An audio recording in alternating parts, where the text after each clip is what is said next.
Hi, I'm Erin Fiorillo, a paraprofessional and graduate student working in special education in ESL support. I'm excited to share my perspective on using an asset-based approach to teaching English learners and building strong home and school connections.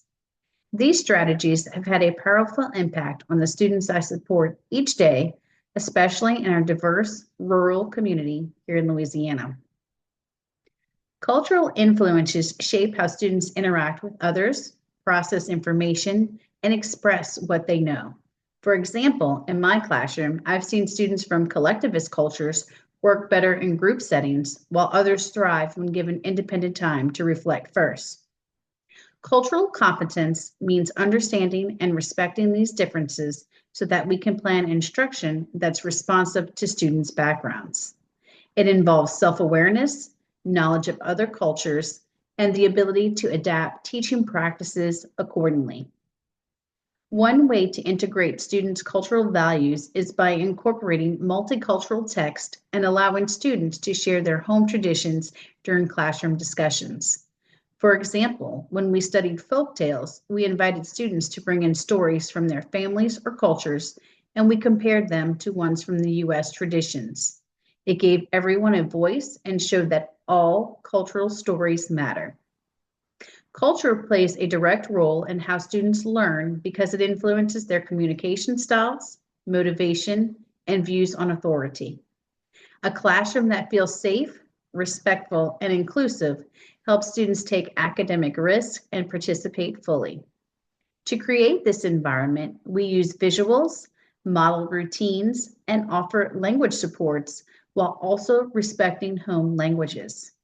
Research shows that language acquisition thrives in classrooms where students feel that they belong.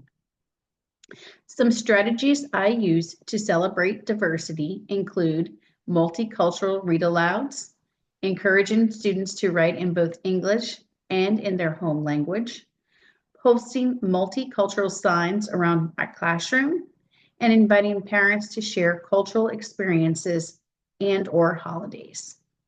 These practices not only validate my students' identities, but also deepens everyone's understanding and appreciation of diversity.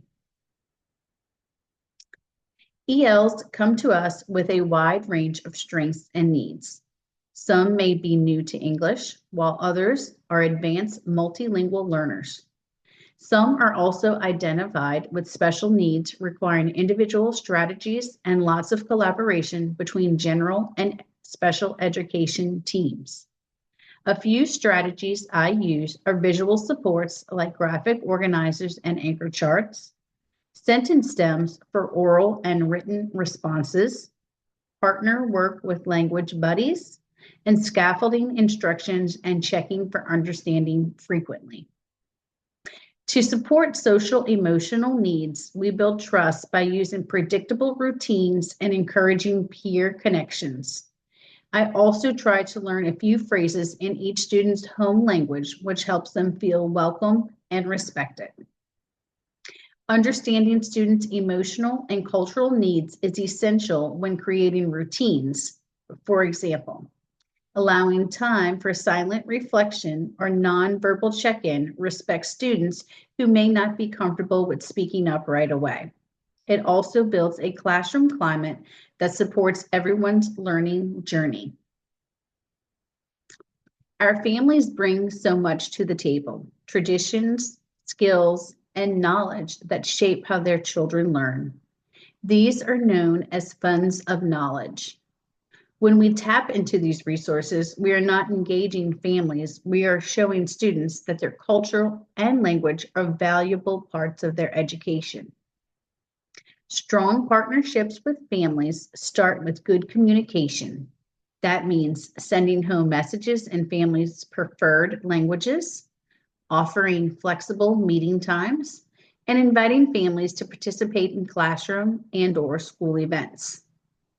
One thing that we've done at our school is host a multicultural family night where families bring dishes, artifacts, and music to share. Events like this build relationships and celebrate the richness of our school community. Some inclusive strategies include home visits or community walks to build rapport, digital tools for translation like Google Translation and talking points, bilingual newsletters or videos that explain classroom routines and/or learning goals.